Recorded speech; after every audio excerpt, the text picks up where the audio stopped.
Come on, Livingston. We gotta go on and on and on. Together we can make it.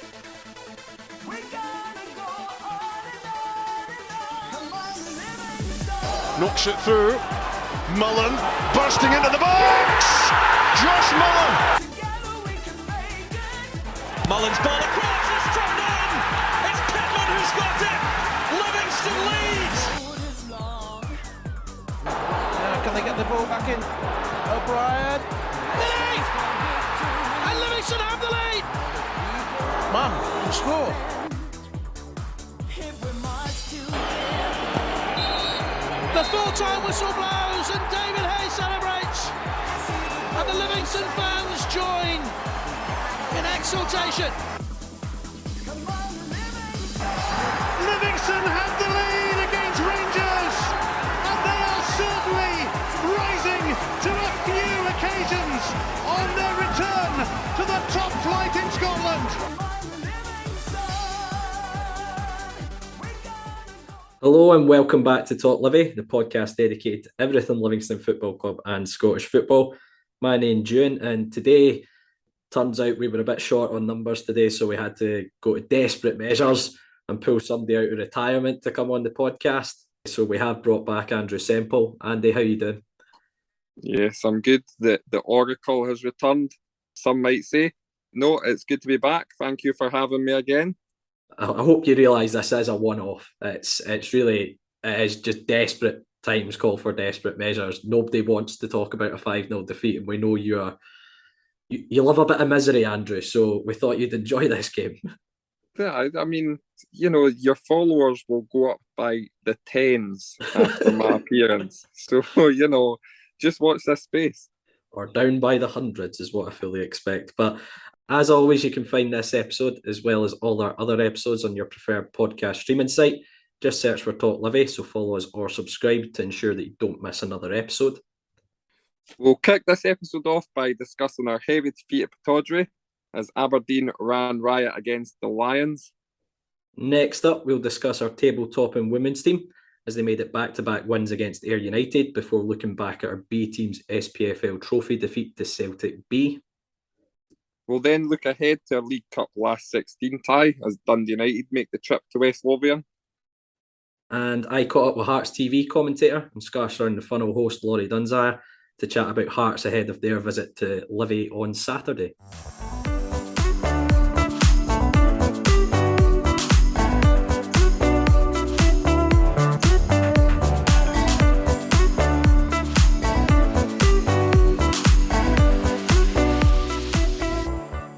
The Lions made the trip to the northeast to take on a new-look Aberdeen side. Despite dominating the first half for large spells, a red card for Jack Fitzwater, a penalty would prove fatal for Livi as they ended up falling to a heavy 5-0 defeat. And not a great away day, was it? Well, it was a good away day until the football started. No, in fairness, I think it's very important for people listening that maybe never seen the game or never managed to see the highlights or whatever. We weren't bad. As stupid as that sounds, we lost 5-0. We weren't that bad. No, the first half was as good an away performance as I've seen Livingston put in for God knows how long. For 40 minutes until the penalty incident, we were well on top against a very good Aberdeen team. We created 2 or 3 great chances. I mean, Ayo, for me, is the better one. He's got to burst the net with a header, albeit it's a great save, but the keeper shouldn't have an option to save that. Newbley, again, caused a lot of problems, got in behind them. I think he should do better. So at that point, the Aberdeen fans were starting to turn, and for anybody that's been to Pittodrie, that's an easy thing to get to do. You know, frustrate them, get them booing their own team, and then they're on the back foot, and that's what was beginning to happen. Unfortunately, obviously, a moment of madness for Shamal playing the ball out to Fitzy, and Fitzy sort of dallying on the ball and losing it, and then making that fatal error. That's human nature. You know, you make that mistake and you go and try and make up for it by winning the ball back. I'm sure in hindsight, if he looks back, he thinks I should just let the boy go trust my goalkeeper. If he doesn't make the save, we're 1-0 down, still with 11v11, and it's a different story. It's not a 5-0 game. Second half, we fell apart. There's no getting away from it. I think we struggled to adapt, and that's a lot of credit to Aberdeen. I think they kept the tempo high. They made the pitch wide. They were excellent, and we struggled to deal with the pace, the sheer strength of Majowski up front. The pace in behind. They were playing balls in behind. They were moving it quick. Exactly how a team should play against 10 men, and we didn't adapt to that situation. And we'll look back at it and we'll look at the goals, and there's a lot we could do better. But sometimes you've just got to take your hat off to the opposition and say, do you know what? Fair play. You've done your job better than us on the day. But again, what I would say is, if it wasn't for the red card, I think there's every chance we take something for that game. So I'm not panicking, and I think it's important that the Livy fans don't panic either, because you look at our fixtures at the start of the season, we should be sitting on 7 points. Obviously, the penalty last week went against us against Motherwell. You go up to Aberdeen, probably not expecting anything, but we didn't play badly, albeit we lost 5-0. And then the next two. So if someone said to me after 5, 6, 7 games we'd have 6 points, I would be delighted with that, looking at our fixtures. And I think it's really important we don't worry about getting beat 5-0 off a very good Aberdeen team. God, I wasn't expecting you to be so positive, Andrew. Christ, that's completely backfired on me. No, I mean, as you say, it's a bizarre game, because for 40 minutes we were excellent, and as you say, it was as good a away performance as we've put in recent years. We had 2 phenomenal chances, and Joe Nubley, when he's got in behind, and Iobelai's header, I think if he puts it either side of the keeper, he's scored. But it ends up being that sucker punch, which is us creating problems for ourselves. Speaking to Dave Black at the women's games yesterday, and he made quite a valid point. Had we gone a goal up, I don't think Shamal probably plays that ball as quickly as he does. The guy's been booked twice for time wasting already this season in 5 league games, so the chances are he probably slows the game down and allows us to set up. But I think there's fault on both sides in that.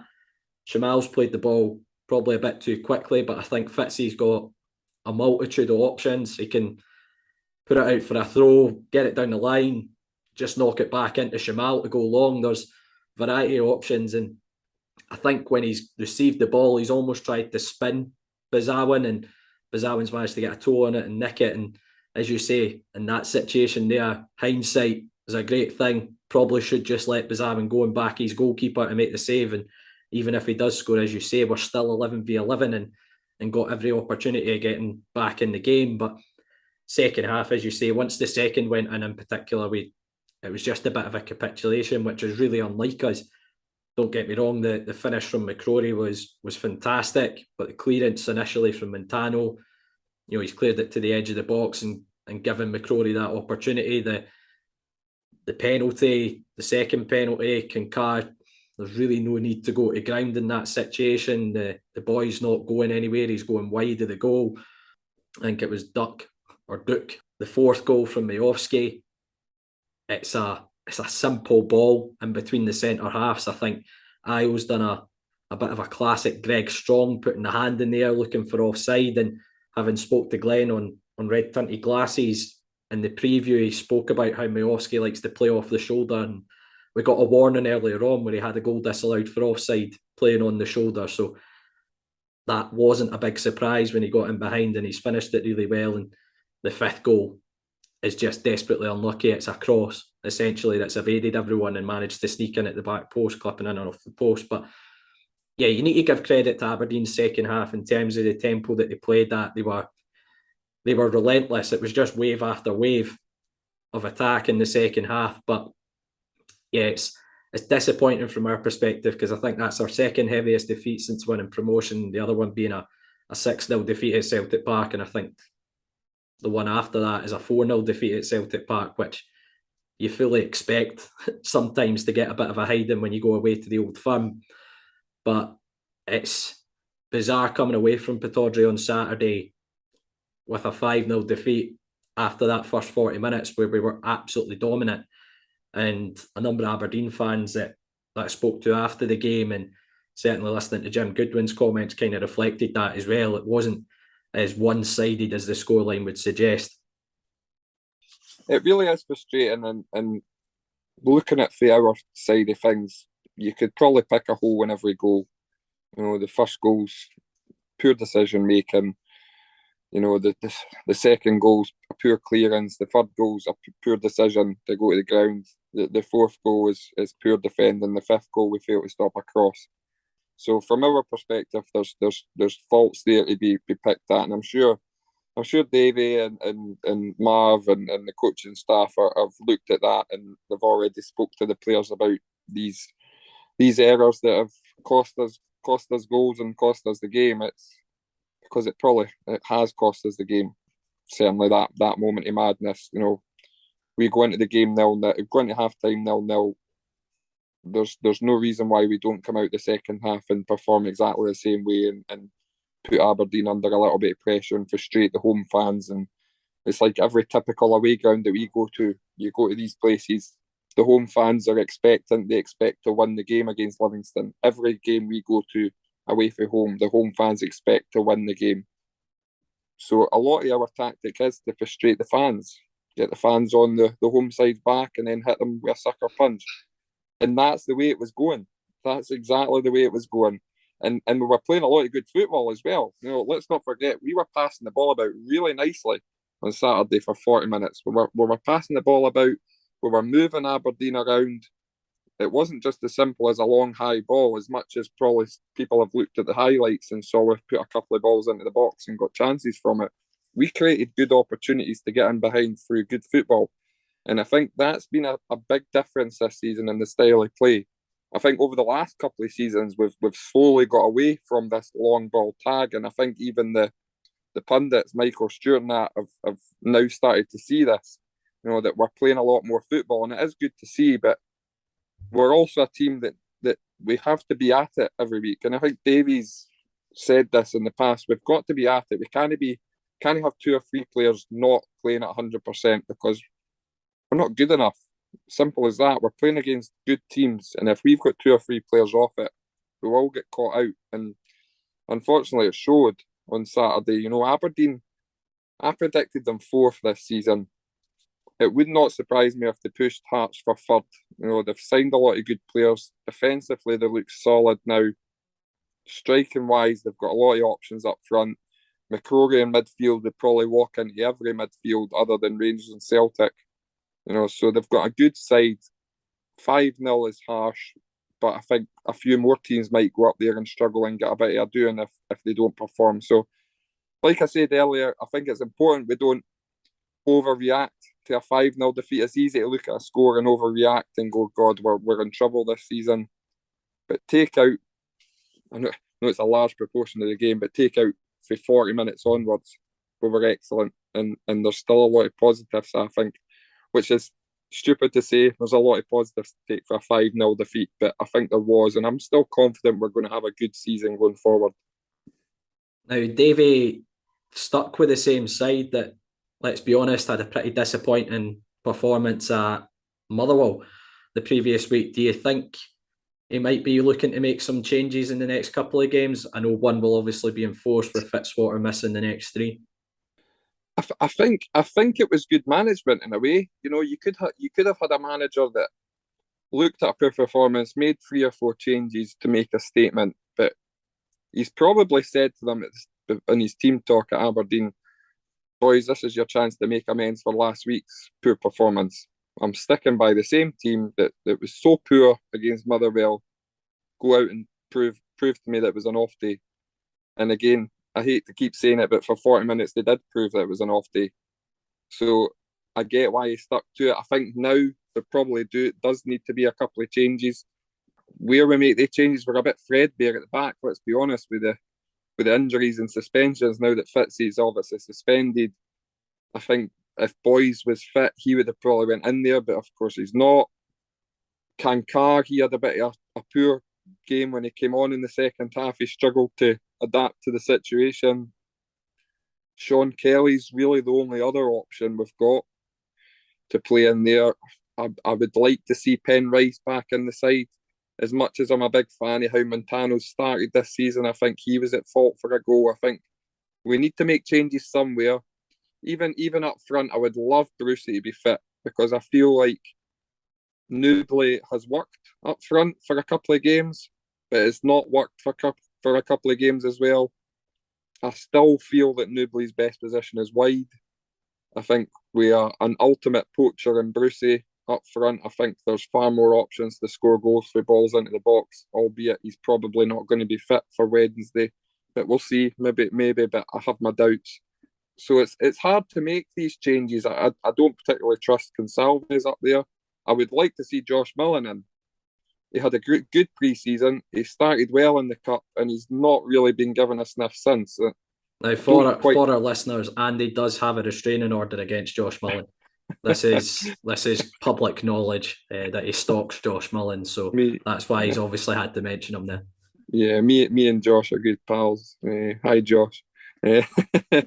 No, but seriously, I don't quite know what else he could do. He was playing well, and then he's never been given a sniff at the team. I actually really like the look of Jamie Brandon, who came on up at Tannadice and done fantastically well. He's exactly our type of player at Livingston. Hard working, won't shirk out a tackle, blood and guts for 90 minutes. I wouldn't mind seeing a bit of him. But it's how you put all these players into a position to make a team. Dundee United are obviously coming into that game fragile, and we'll obviously touch on that later. But there is options for us, as much as we are threadbare at the back. There is options for us going forward. So, yeah, I do think there will be changes. The obvious ones being at the back, but possibly further forward as well.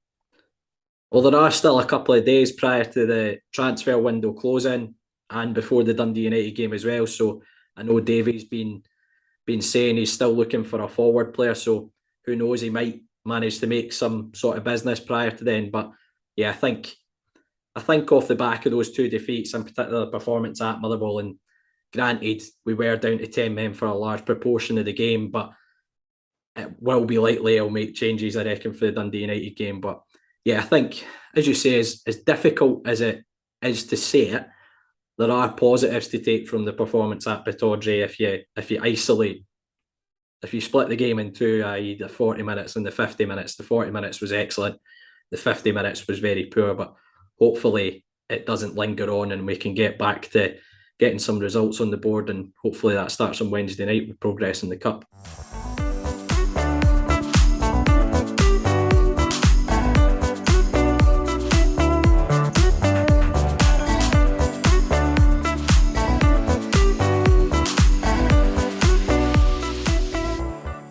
The Lionesses were at home again as they took on Ayr United, looking to maintain an unbeaten start to the season. Euan, you made it to the game, and it appeared to be a comfortable win in the end for the ladies. Yeah, it's 7 points from 3 games and sitting top of the league, so it's a very good start to the campaign for the girls.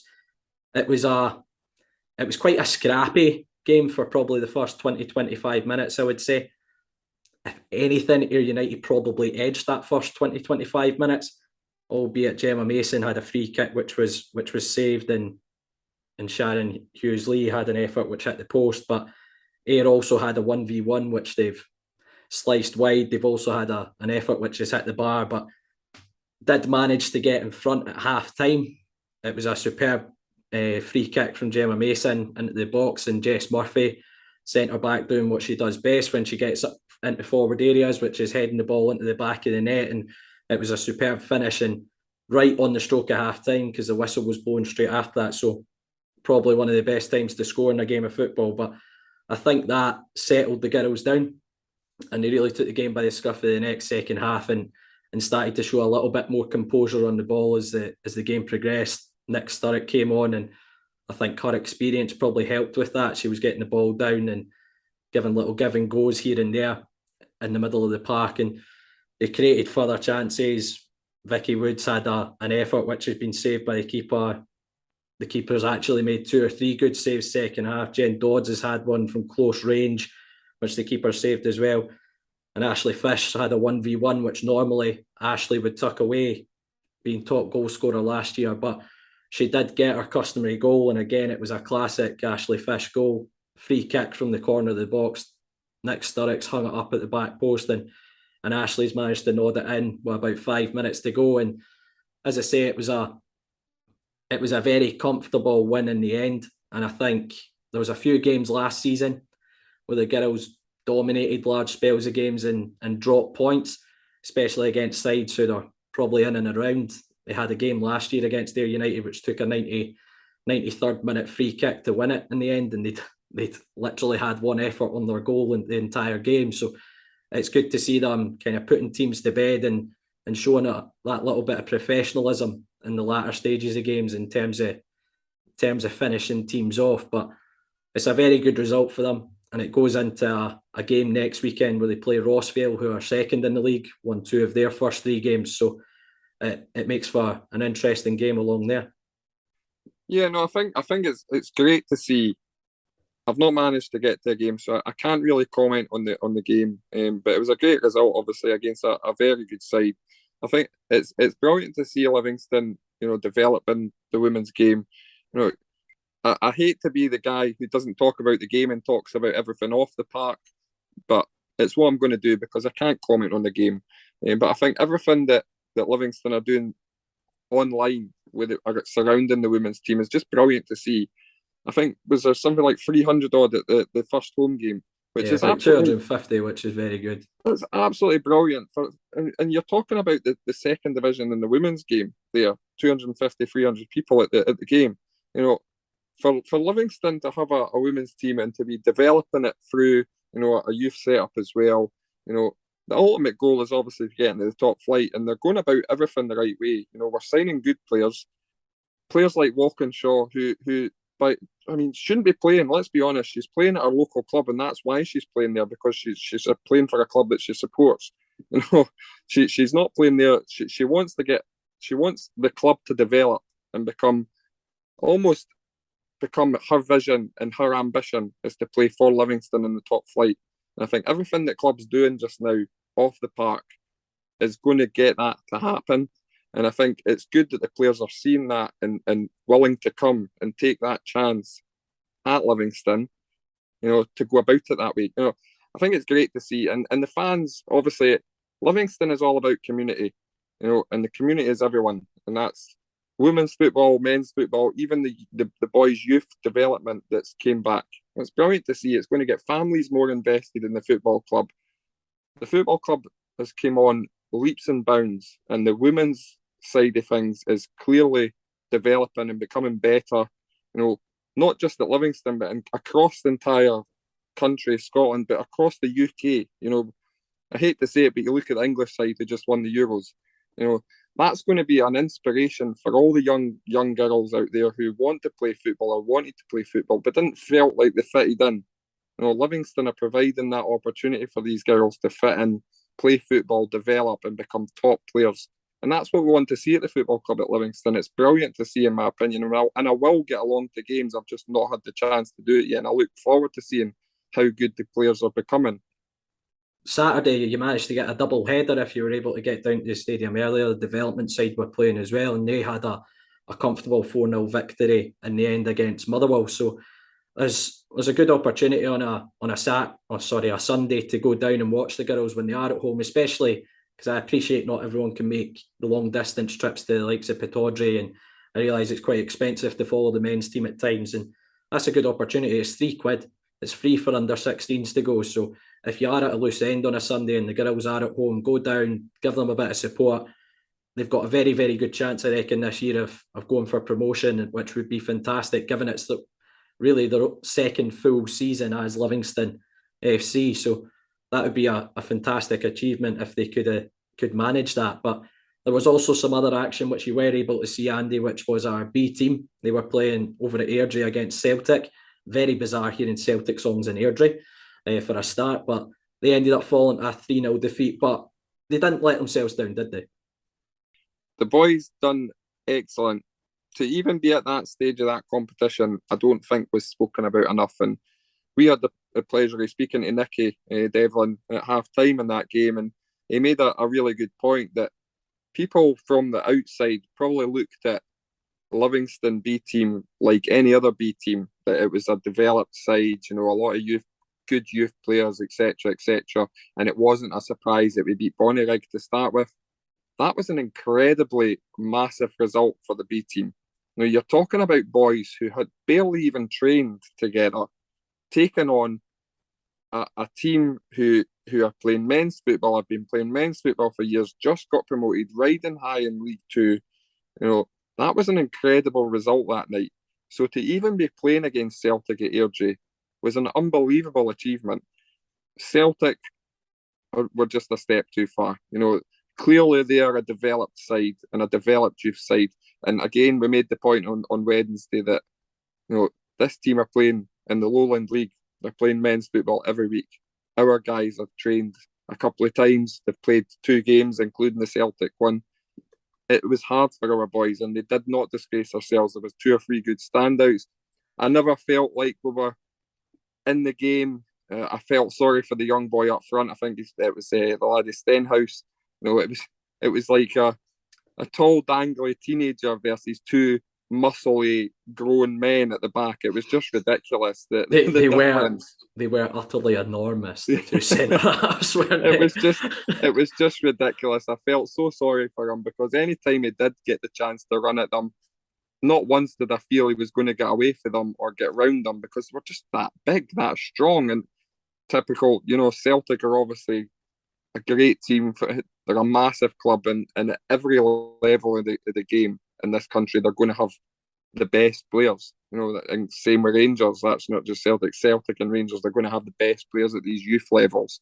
So it was hard for us, but we could have went in that game and lost 6, 7, 8-0 quite easily. But the boys didn't. They stuck at it. They're clearly well coached. For as much as they've only had a few sessions together, they were clearly well drilled. They knew what to do. They knew where to play. And there was 2 or 3 real standouts. I'm not going to tell you their names because both of them are double-barreled names. For whatever reason, I enjoy a double-barreled name. But the young boy Rocco, number 7, who played out in the wing. Fugaccia, that's the one. That's the one. We should really. We were talking about producing a little theme there. You were going to give me names to pronounce for me to say. But that's for another day. But yeah, I thought he was fantastic against Bonnyrigg, and he's shown a little bit again on Wednesday. He's clearly got some good technical ability. The boy playing at right back, J. McFarlane Letham. Yeah, I could probably pronounce that one. Just. But I thought again, excellent against Bonnyrigg, very decent against Celtic. So there is potential there. But again, I would go back to what we were talking about in the women's game. It shows how far this club has came, that we have managed to bring back the youth setup for the men's side, have a women's side there. There's development sides in the women's team, there's youth teams right up until all age groups just about in the men's side. It's brilliant to see, and the club should be applauded for, what was it, 5-6 years ago, getting rid of the youth team because of finances to now having the whole age groups back. It's an incredible effort for the club, and it's to be playing in the second round of the Challenge Cup with a B team under the name of Livingston Football Club is remarkable. Yeah, it was certainly a difficult night for them against the opposition that we were playing against, but as we say, they didn't disgrace themselves. Ivan Konovalov had another penalty save as well to go with it. He's proven to be a B team favourite, Big Ivan. But no, the club have been putting out the fixtures for the youngsters playing over the weekend, also the women's team online. So, guys, if you are at a loose end, go down and watch the youngsters, go down and watch the women's team. Get involved with all aspects of the football club because, as Andy has said, it's great to see the club kind of investing in these areas again.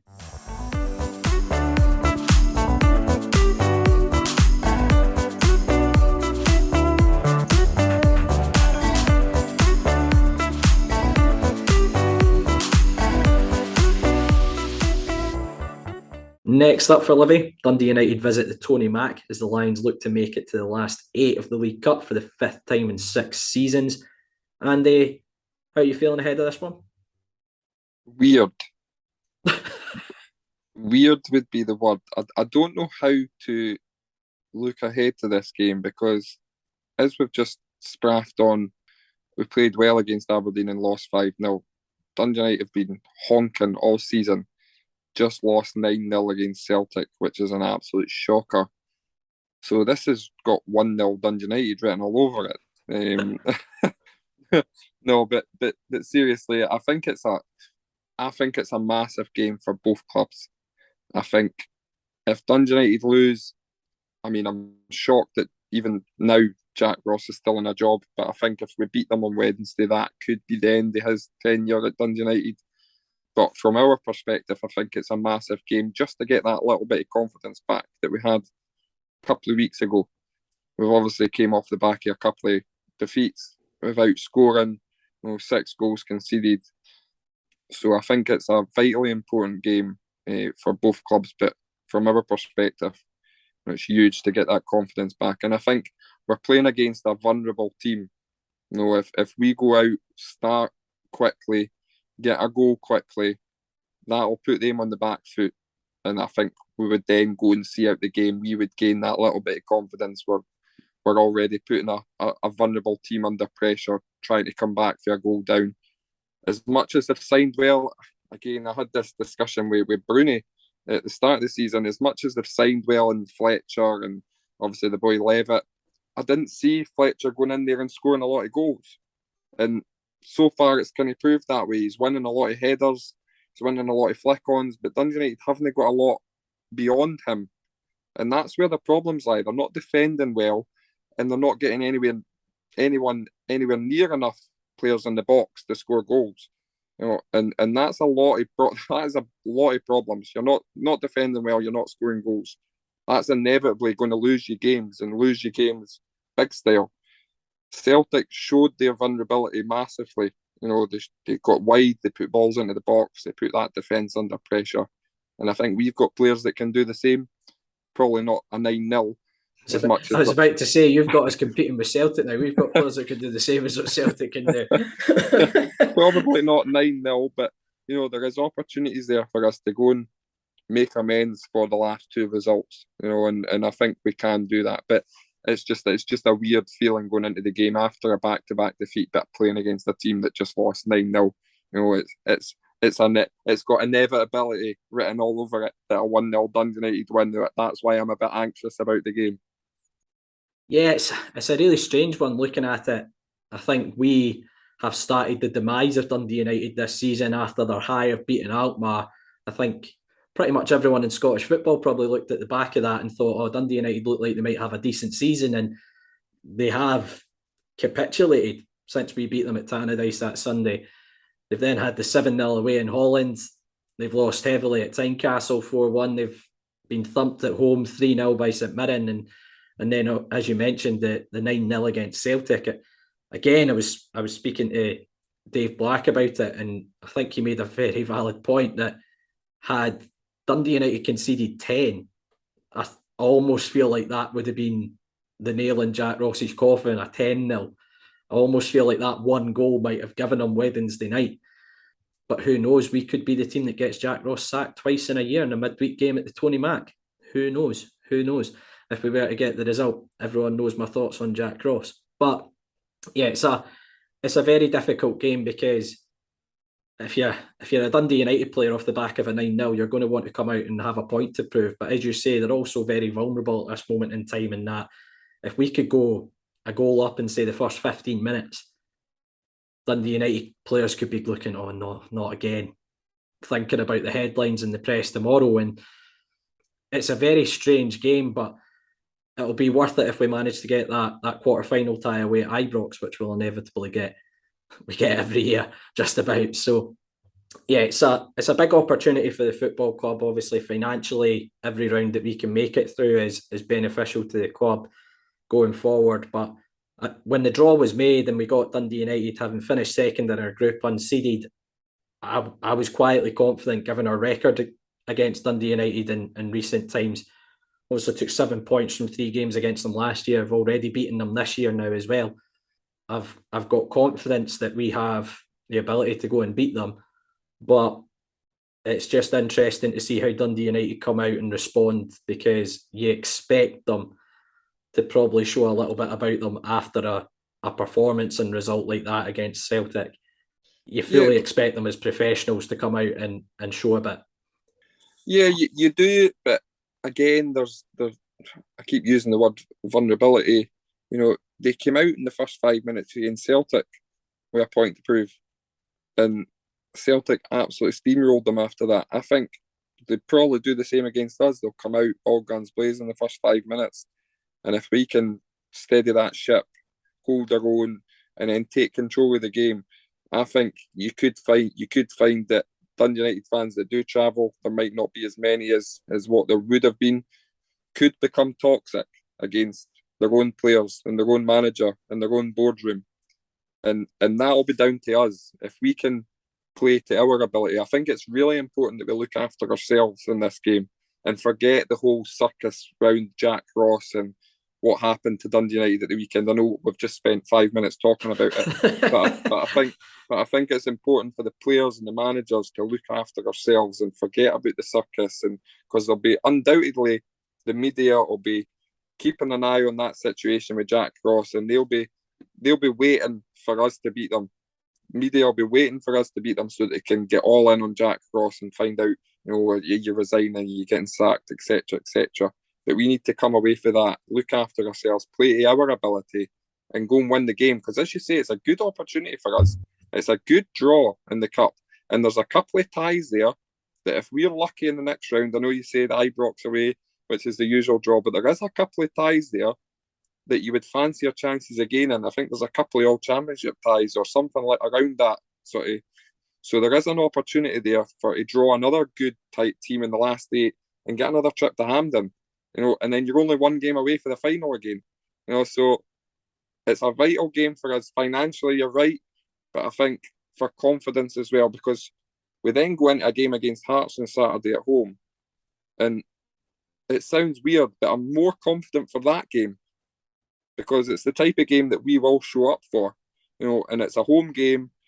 Hearts, as much as I predict them to be third, there's also a vulnerability under them, defensively, and we put them under pressure. Fans start getting on the back. There's so many teams, and it goes back to what I said way back at the start, that teams against us expect to win. And if we frustrate them, fans start getting on their back, and that plays to our advantage. And I think if we continue to do that, and if we do that on Wednesday night, we'll get the better of Dundee United. I think we've got the players to put them under pressure. We've got the players to get the goals, and we've got the players to get us through the next round. Well, speaking of the players to get us through to the next round, are there any players that you fancy seeing for the Dundee United game? We'll obviously have Jack Fitzwater out.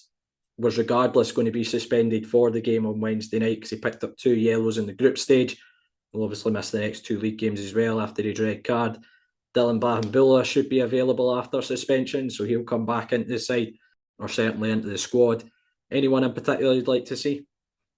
So I think the big decisions to make is centre-back. I think it's probably between Sean Kelly and Kinkar. By the way, it's Phil Kinkar, not Philippe.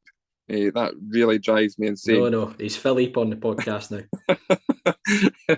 But, to go to the former, Sean Kelly, I think what that guy has done is an incredible achievement. I'm fully admiration for Sean Kelly. He came from Falkirk.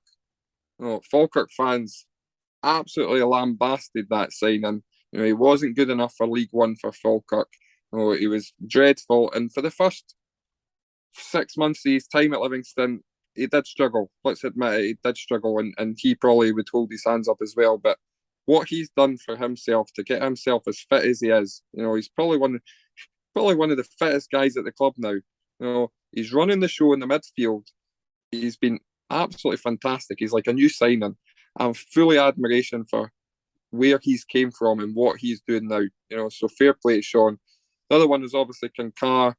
I think he struggled on it against Aberdeen, whether that was just because of the situation with 10 men and he was, outnumbered at the back and, not played a lot of minutes for the club. It was a difficult one. So I think I would side with Sean Kelly going alongside Ayo. Again, I wouldn't have said that 6 months ago, so that shows how far that boy's come. I love Penrice. I love him to bits. I think he comes back in as well for Montano. And that's not a slant on Montano. I think he's been fantastic this season. We even mentioned it, Euan, pre-season that he looked a different player, and I think he's showed that. But I think Penners is also an excellent player, and he's almost a better defensive player for me. I think Montano gives you that out ball, but Penrice is better defensively. So I think I would do that. Obviously, if we drop Sean Kelly in, there's an opening in midfield. So there's options to move things around. I would like to see maybe something different out wide. I mentioned it earlier, Josh Millen, whether he gets that chance, who knows. But I think we need to change something, just to give that wee bit of freshness about the side and almost get back to basics that we were previous to the 2 weeks prior, that was working so well. So there is options there, but we're also struggling, suspension wise and injury wise. There was a couple of, obviously, Boys would have been an excellent option to bring in there, but unfortunately he's no fit. If Bruce is fit, for me he starts, but whether we risk him for this game, I have my doubts. And obviously you've got Consalves, who's an option, who's obviously not done himself any favours with his escapades at Cove, but that's done. Davies a man that likes to give players a chance, and I'm sure he'll get his chance at some point again, and it's up to him to go and prove that. Maybe this is the game for him to go and prove that he's good enough to start league games. So we'll wait and see. There is options there. I think we set up a very similar way to what we've done at Tannadice, to be honest, and try and go and win the game. But there's players there that'll hurt them, and it's up to us to go and prove that. Yeah, it'll be interesting to see what he does at centre back. I'd probably lean with you towards putting Sean Kelly at centre back.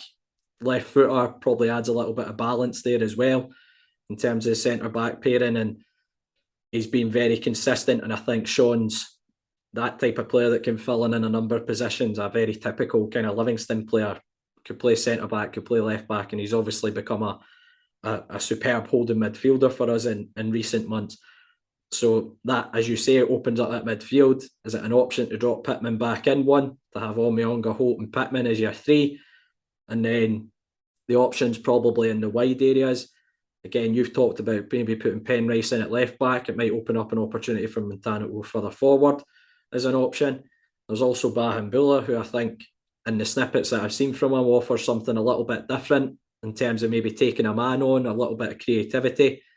That could be an option to give him minutes and get more used to the speed of play up in Scotland as well. So there's a number of options that we've got available, but I'm sure Davey will probably make a few changes with this, given it's a midweek game, and we've obviously got a tough game against Hearts at the weekend as well. So he typically does make maybe 2 or 3 changes when we do have a run of games consecutively anyway. But it'll be an interesting game. But Andy, do you think we'll make it to the last 8? Give us a prediction. I was never good at predictions on this. I do think we'll make it to the last 8.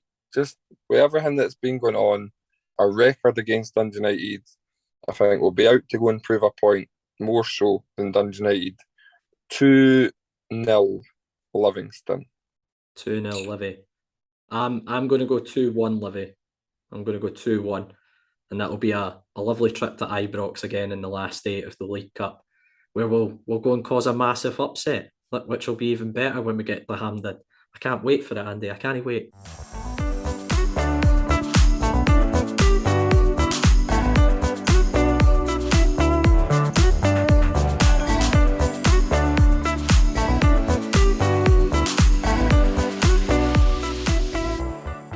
I'm delighted to welcome on Hearts TV commentator and Scarves Around the Funnel host Laurie Dunsire onto Talk Livi. Laurie, how you doing? I'm very well, thank you. Decent season last season and reasonably positive start to the new campaign, albeit we couldn't do what your team did and put Hibs away. Obviously, you would have been delighted with us putting Hibs away, wouldn't you? But as you mentioned, yes. But as you mentioned there, it was a very good campaign for yourselves last year. You ran away with 3rd place, automatic qualification for Europe, and also reaching the Scottish Cup final as well. You must have been quite happy with that. Yeah, we picked a good season to rediscover our form after a few years of shambles, basically, given the fact that it was finally the season where you got automatic group stage qualification. So I think the likes of Aberdeen were a bit sick about that, given the amount of times that they were top three. But yeah, I think the advantage we had, it was similar to when we were relegated previously, in terms of we got a chance to regroup and I guess strip things down, and Robbie Neilson came back in and the championship gave us a bit of a springboard. And I think although we were in a very good position, we also had the advantage of the likes of Aberdeen and Hibs being in a bit of disarray, and we took full advantage. And I think what you get with Robbie Neilson, with him coming back, he's got a bit of a Derek McInnes about me in terms of how it ended with Aberdeen. Yeah. He's maybe not always the most exciting of managers. I think he's maybe proved a few wrong this spell, but he knows what he's doing. He knows the league well. He's a good man manager. So I was always confident we'd have a good season. And when I saw how things ended up with the likes of Hibs and Aberdeen, like I said, I thought there was a good chance that we could get in the top three. And I think we actually played some decent football getting there. So yeah, a very pleasing return to the top flight. Yeah, you kind of mentioned that with Robbie Neilson. He almost seems a bit Marmite with Hearts fans, which I never seem to understand, given he's had very successful spells at the club and in the hot seat, hasn't he? Yeah, so like, and again, similarities with Aberdeen, you know, Hearts fans have expectations which there's no real justification in modern day football for, in terms of we shouldn't just be aiming for top three, we should be aiming for the title. And, you know, while I'm fine with that being an aspiration, I think, you know, there's no problem with, you know, looking to go higher than you can. There's no point in saying we're only ever going to aim to be third, but there's got to be realism from a fan point of view that you need the stars to align, and you need two teams with a huge budget compared to you to have an absolute stinker of a season or a few seasons.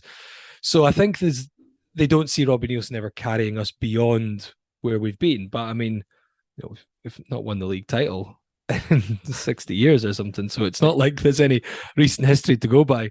So I think there's a bit of that. There's also some of the big games. I think in his first spell, especially, he became quite cautious in certain games, ended up maybe costing us against Hibs, which Hearts fans do not forgive easily. I think beating Hibs in the semi-final in his second spell kind of got him over that one a little bit. But there is always that edge. And I think in some ways, Robbie Neilson's one of these. He was similar as a player, if you remember. He was a very solid right back, but he wasn't the most exciting. He wasn't one that skinned players and had a lot of pace about him, but he was very smart. He knew the game well. He was effective, and he probably did better than what he should have given his technical ability. And he said that himself on our podcast. So he's got a bit of that about him, but I think that edge actually helps him. I don't think he minds that pressure. And I think it means you can never be too complacent, because I don't think he'll ever feel completely comfortable that there's always just there's just one bad result away from people being outside with their bed sheets calling for this heading.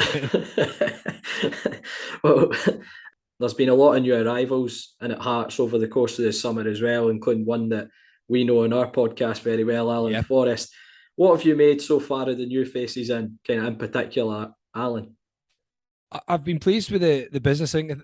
The big thing for us this summer was the fact that we didn't really lose many players. In terms of first picks, there was only really two, and that was John Souttar, who left the Rangers, and Ellis Sims, who had to go back to Everton, and now he's out on loan at Sunderland. But we didn't lose much of our first pick, which I think has been our biggest strength, is who we've kept. But in terms of the new guys, I've been really impressed with Forrest, actually. I have to say, my feeling was when we signed him that he was a squad player, because we're going to have so many games with Europe, and we needed some strength and depth. But whether that was Robbie Neilson's thoughts and he's actually impressed more than he thought, or whether he'd always brought him in as a potential first pick in the bigger games, he's done very well, and he's kind of earned himself a starting place for most of our matches at the start of the season.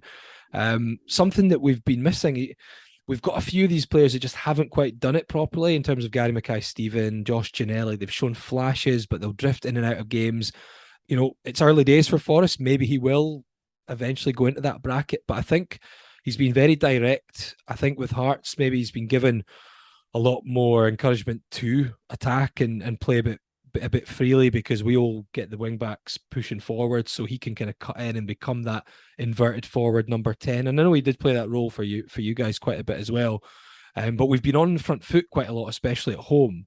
So he seems to have thrived on that, and has been some his first goal, the goal against Ross County, was terrific, actually. Just his movement, his awareness to start the move, come in from the left and actually make the run into the box and finish it off as well. So I have to say, I've been pleasantly surprised. I thought it was a decent signing, in terms of we needed squad depth, but I think he could actually impress a bit more than that and become quite a regular starter in a lot of our big games too.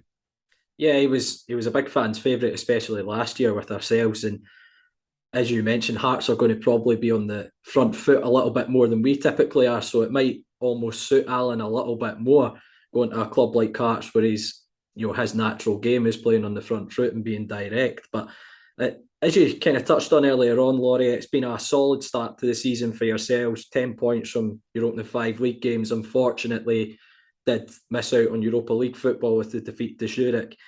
How happy have you been with the start to the campaign? I've been very pleased. I mean, I think performance-wise, opening game against Ross County, we were actually poor. First half, we were very fortunate. Ross County weren't a couple of goals ahead. I don't know if that was we just weren't quite up to speed. Ross County had obviously played the group stages of the League Cup. Yeah. We just looked miles off. I don't know if we just didn't expect how kind of positive they would be at Tynecastle on that opening day. Should have been a few goals ahead, but didn't take their chances, and we got through it in the end. And I think I suppose that's a big thing for us this season, is being able to be that team that does that. Last season, I wasn't quite sure if we were that team in terms of when we didn't have our first choice 11 and we weren't quite on our game. We didn't necessarily get results, but the same happened with St Johnstone. We were missing 6 defenders by the second half. We had a ridiculous run of injuries in terms of defensive players. We had to reshuffle the backline, I think, 4 times during the game, and although it wasn't the best performance and it got a lot more open than we'd like, we managed to still get the win. And I think that's where we want to be. And this season we'll need to be that kind of team because we've got so many games. So I think I've been very pleased. The Hibs game will always have a little bit of a sickener, the way we conceded with basically the last touch of the ball in the 95th minute. I think that's the only slight blot on the copybook so far. Even then, a draw away at Easter Road isn't the end of the world. It's just the manner of it. And see, in Europe, I know some fans will maybe be disappointed. We were playing the Swiss champions, so I think despite the fact they've started their season poorly, they've got a heap of quality in their team. And to be honest, maybe some people will say it's a loser's mentality. I was quite nervous about the prospect of some of the teams in the Europa League. We've don't get me wrong, we're still playing Fiorentina, Yeah, a team that were recently Turkish champions who beat Man United last time I watched them. So it's not like we've got mugs in our group, but I think looking at the group that Zurich ended up with, Arsenal, PSV, there could be some proper 5-6 goals, both legs potentially. I don't want to tempt fate because I watched Fiorentina this weekend and they look pretty good going forward. But Europa Conference, although we got a tough group, it's maybe where we're at just now. And the big positive is the prize money is not that much different. It's not the difference between Champions League and Europa League. So I've been very pleased with how things have started. My big concern just now, which will hopefully dissipate, but it'll maybe give you guys some encouragement, is the injury issues, especially defensively. Yeah, you have touched on that a fair bit, but I know you'll be looking forward to Thursday nights going forward for the next few months, certainly with the Conference League. But how tough a job will it be for Robbie Nielsen, given he's probably never had this experience before in terms of European games as a manager, in terms of shuffling his squad about and a lot of injuries at the same time? How do you think he's going to manage that, and looking ahead to the game on Saturday? It's going to be a massive task and a massive challenge, and I think we will bring in, I think we're going to bring in maybe another 2 or even 3 more players, and we've just signed a German midfielder at the weekend. So I wouldn't be surprised if there's more reinforcements to arrive, especially with the recent injuries. But this is a big test, because I think that what Hearts want to do here is try and use this as a springboard to establish himself as the third force, because the kind of boring debate between Hearts and Aberdeen fans generally. Hibs try and get in there, but I don't even. They're irrelevant, aren't they? It's not really a debate with that one. But Aberdeen, and let's not. Aberdeen in recent history have much more of a claim to that than Hearts. But I think that's what they want, especially from a financial perspective, because this season it's potentially, the number's been thrown about, is it might be worth 7 or 8 million quid to us playing in Europe. If you can do that consistently season after season, you could get to a point where you start to put some room between yourself and the teams below you, and maybe start to think about closing the gap on the 2 above you, albeit given the money they've got coming in, I don't even want to try and think about that. So, but this is a big test, and it would be the same if it was Aberdeen finished third or Hibs who finished third. what do you do? Because so often these teams have a great season and then fall away. So it will be a test. And I have to say, like, this week, you've got a League Cup game on Wednesday, so do we.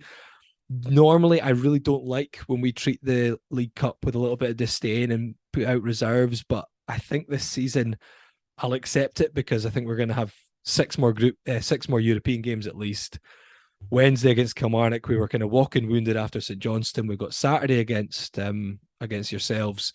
I wouldn't be surprised if Robbie Neilson puts out a very weak team against Kilmarnock in the Cup. And to be honest, if it ends up with us going out, probably not the end of the world.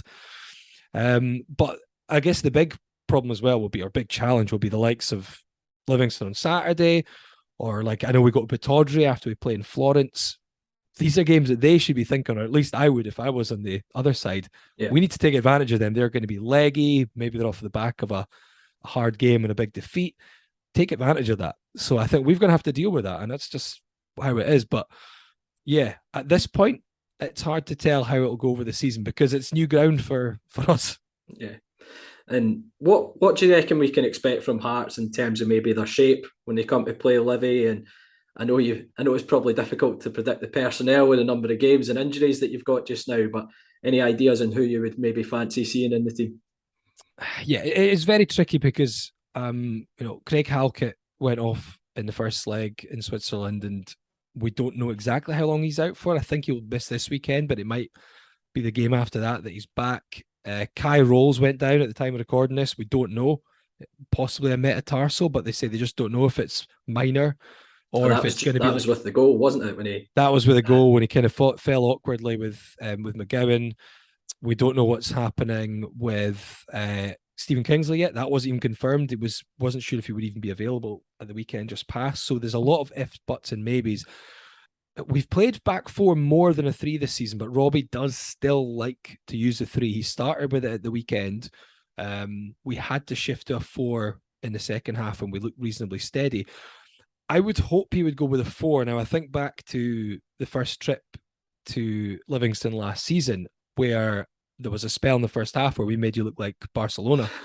Probably should say Real Madrid, given Barcelona have been a bit off colour recently. But, and part of that was because we just got outnumbered in the midfield. We played the 3-4-3 and we played three attacking players at the top of it and isolated our midfield too completely. And Livingston just grabbed control. Omiyonga was great that game. Holt had a good game. And it was that spell where Craig Gordon was pulled off about 4 saves in 2 minutes. It was unreal. Yeah, thankfully we got him. He did gift a goal at the weekend, but we'll let him off with that given what else he's done. So I would hope he would go with the 4 and give us 2 holders because we've very different games against Livy last season. There was 2 games in home in the league where I thought it was pretty insipid, in all honesty, from Livingston. It was pretty routine. The cup game was a bit different, but the game in Livingston was where we got away with one there because the first half we should have been a couple of goals down. Kind of got Haring on. You don't see it often. We made a sub. It was midway through just after the half-hour mark, took Woodburn off. So I'd hope he would have learned from that and he'll go a bit more cautious, play an extra midfielder in there. So he tends to either go with a 4-2-3-1 sort of shape, or if he plays a 3-4-3, but you can call it a 3-4-2-1. So almost 2 10s in behind. Yeah, so I would hope he would go with a 4 for this one, given what happened last time. Look, don't get me wrong, he'll switch around sometimes during the game and get some support in there. Maybe Haring and Devlin both in there to try and counter Livy in the middle. That said, I've not seen an awful lot of Livingston this season, so whether it's a different approach from Martindale or not, I'm not sure. I saw your game against Hibs, where I thought were quite impressive at times, good aggression, good tempo at spells. So it'll be interesting to see how that's combated on our side. But I would imagine a 4-2-3-1 or 4-3-3, however you want to describe it, would possibly be the likely start.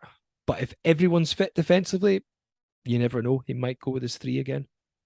Well, he's certainly got a couple of options there, Robbie Neilson. But what do you think prediction-wise then, Laurie? What are you going for? It's a very tough one because there's games for both of us to come before then, and Kilmarnock might give us an idea who's going to be available, who's not. I have to err on the side of positivity from a Hearts perspective. I can't come on here and be all pragmatic and say it'll be a draw. But I wouldn't expect anything less, to be honest. I think away from home, and I know your pitch gets a lot of criticism, but I know sometimes it can impact game, especially with players who haven't played on it as much. I think it'll be tight. I think you'll make it difficult for us. I think Martindale will probably try and take advantage of the fact that we'll maybe be a little bit cautious. We'll have a few players who maybe aren't in or are carrying knocks, try and be aggressive. Livingston did that. They got a bit of criticism from a few quarters for how physical they were against us, but I'd imagine Livy will try and ruffle our feathers as well. So I'm going to go with the repeat scoreline of our last visit, which was 1-0.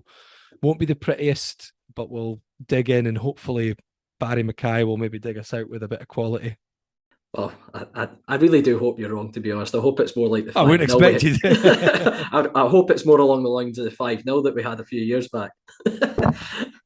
Aye, I try not to think about that one. Prime PSG we were that night. But no, Laurie, you obviously do Hearts TV, you commentate for Hearts, but you also have your own podcast, Scarves Around the Funnel. Yep. For anyone who's maybe not tuned in before, let us know what it's all about. Yeah, I mean, I don't know if it's for Livy fans all that much. I won't lie. I mean, we talk about Alan Forrest, but so we do a weekly podcast. We've been doing it for about 4 years now. Myself and ESPN commentator Mark Donaldson. Ryan McGowan is our third member, although given he has now signed for another team in the league, we're kind of restricting his appearances a little bit more. We're not going to get him on this week to talk about how he lost his man for our second goal at the weekend. But yeah, we get a few ex-players and such like on it as well. So a bit of lightheartedness, a bit of interviews.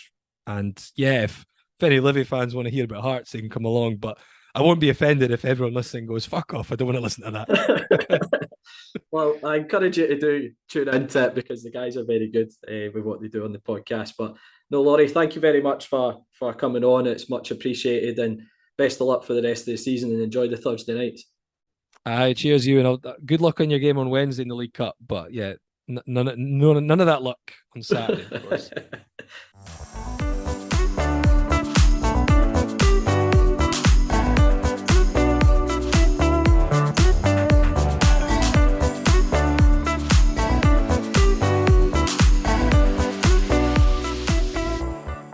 That's it for this week's episode of Talk Livi. Thanks again to every single one of you for tuning in, week out. And if you can, we'd love to hear your feedback. Either leave us a review on iTunes or simply message us on Twitter, Facebook, or Instagram. You can also find all our episodes, including this one, on all good podcast streaming sites, including iTunes and Spotify. We're also on YouTube, so don't forget to subscribe to the channel. And if none of those options suit you, all you have to do is head to our website, talklivipodcast.libsyn.com, where you'll find every single episode we've done over the last few years. Andy, it was terrible to have to spend an hour of my day with you, but thank you for jumping on and helping us out for this episode. Pleasure as always. Thanks for having me on again. And that's it for this week. Thanks to all our listeners for tuning in, and let's hope for maybe a slightly better week following the Lothian's finest football team. Come on, Livy! That'll get left in by the way. Oh my God.